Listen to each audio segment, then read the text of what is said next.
আমরা সবাই তো এই পরিচিত প্রবাদটা শুনেছি, তাই না? ওই যে অগোছালো ডেস্ক মানেই একটা অগোছালো মন।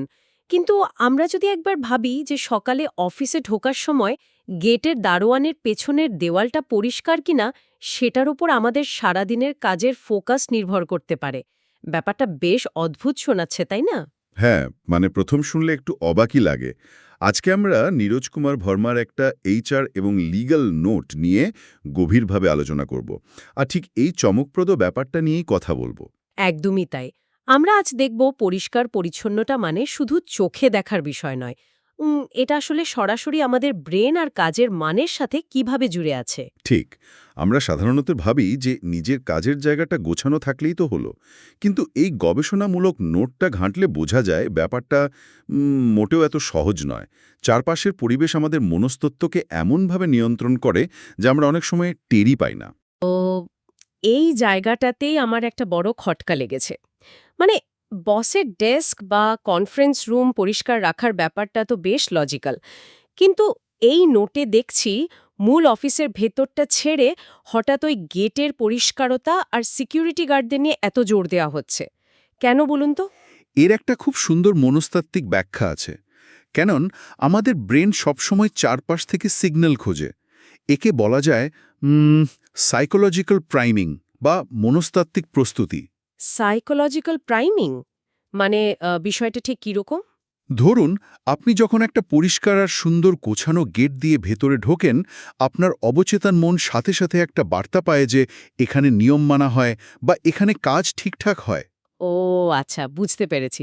এটা অনেকটা ওই ভিডিও গেমের লোডিং স্ক্রিনের মতো, তাই না? হ্যাঁ, ঠিক তাই। দারুণ একটা তুলনা দিয়েছেন।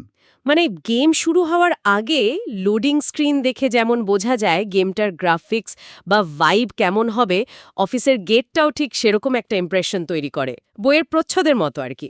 একদম। আর শুধু দর্শনার্থীদের জন্যই নয়, এই গেট কিন্তু নিরাপত্তা কর্মীদেরও কাজের জায়গা। তারা যখন একটা পরিষ্কার পরিবেশে কাজ করেন, তাদের কাজের স্পৃহা আর অ্যালার্টনেস দুটোই অনেকটা বেড়ে যায়। সেটা তো বটেই। নোংরা জায়গায় কারি বা কাজ করতে ভালো লাগে? ঠিক। আর তারা মানসিকভাবে চাঙ্গা থাকলে সেই পজিটিভ এনার্জিটা কিন্তু পুরো অফিসেই একটা সুরক্ষার অনুভূতি ছড়িয়ে দেয়।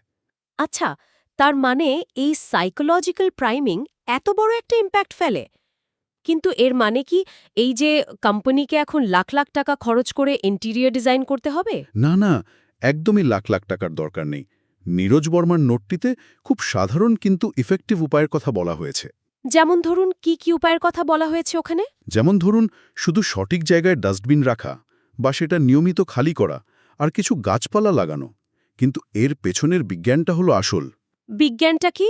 মানে শুধু ডাস্টবিন রাখলেই তো আর প্রোডাক্টিভিটি বাড়বে না, তাই না? আসলে চারপাশ যখন অগোছালো থাকে, তখন আমাদের চোখ বারবার সেই এলোমেলো জিনিসগুলোর দিকে যায়। আমাদের মস্তিষ্ক তখন সেই ভিজুয়াল ক্ল্যাটার বা দৃষ্টির বিশৃঙ্খলাকে ফিল্টার করতে গিয়ে প্রচুর এনার্জি খরচ করে ফেলে। ও আচ্ছা, মানে কম্পিউটারের ব্যাকগ্রাউন্ডে অনেকগুলো ভারী অ্যাপ চললে যেমন র্যাম খরচ হয়ে যায় আর পিসি স্লো হয়ে যায়, ব্যাপারটা কি অনেকটা সেরকম? চমৎকার ধরেছেন। ঠিক এই কারণেই ডাস্টবিন পরিষ্কার রাখা বা জিনিসপত্র গুছিয়ে রাখাটা এত জরুরি, যাতে ব্রেনের এই মেন্টাল র্যাম অযথা খরচ না হয়। আর ওই যে গাছপালার কথা বলছিলেন, আমি তো দেখেছি কর্মক্ষেত্রে গাছপালা থাকলে সেটা একটা ন্যাচারাল এনার্জি বুস্টারের মতো কাজ করে। একদম ঠিক বলেছেন। গাছপালার ব্যাপারটা শুধু দেখতে ভালো লাগার জন্য নয়, প্রকৃতি আমাদের ব্রেনে একটা প্রশান্তির সিগন্যাল পাঠায়। আচ্ছা। হ্যাঁ, যা আমাদের মানসিক চাপ সৃষ্টিকারী হরমোন কর্টিসলের মাত্রা কমিয়ে দেয়, ফলে কাজের প্রতি ফোকাস বাড়ে। নীরজ ভার্মা ঠিক এই কারণেই পরিচ্ছন্নতাকে শুধু ক্লিনারদের কাজ না বলে সবার সম্মিলিত দায়িত্ব বলেছেন। ব্যাপারটা তাহলে দাঁড়াচ্ছে অফিস পরিষ্কার রাখা মানে শুধু এইচআরের কোনো নিয়ম মানা নয়, এটা আমাদের ব্রেনকে আসল কাজের জন্য ফ্রি রাখার একটা মোক্ষম উপায়। একদম। প্রতিদিনের কাজের চাপে মাথা ঠান্ডা রাখতে আর ফোকাস ধরে রাখতে এই ছোট ছোট জিনিসগুলোই আসলে গেম চেঞ্জার হিসেবে কাজ করে। চারপাশ পরিষ্কার থাকলে নিজের ভেতরে একটা অদ্ভুত স্বচ্ছতা অনুভব করা যায়। যা কাজের কোয়ালিটি বহুগুণ বাড়িয়ে দেয়। কিন্তু এই আলোচনা থেকে আমার মাথায় এখন একটা অদ্ভুত চিন্তা ঘুরপাক খাচ্ছে। তাই নাকি? কি চিন্তা? আমরা এতক্ষণ অফিসের গেট, ডাস্টবিন বা গাছপালা নিয়ে কথা বললাম, মানে ফিজিক্যাল স্পেস নিয়ে। কিন্তু আমাদের ডিজিটাল কর্মক্ষেত্রের কি হবে? ডিজিটাল কর্মক্ষেত্র বলতে আপনি ওই ল্যাপটপ বা ফোনের স্ক্রিনের কথা বলছেন তো? হ্যাঁ, মানে একবার ভাবুন তো, হাজার হাজার না পড়া ইমেলে ভরা ইনবক্স বা এলোমেলো ফাইলে ভরে থাকা একটা কম্পিউটার ডেস্কটপের কথা।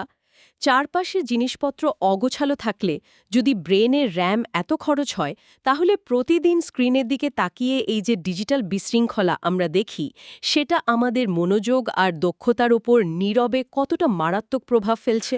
সত্যি, এটা তো একটা দারুণ পয়েন্ট তুলেছেন। ডিজিটাল ক্লটারও তো এক ধরনের ভিজুয়াল ক্লটারই।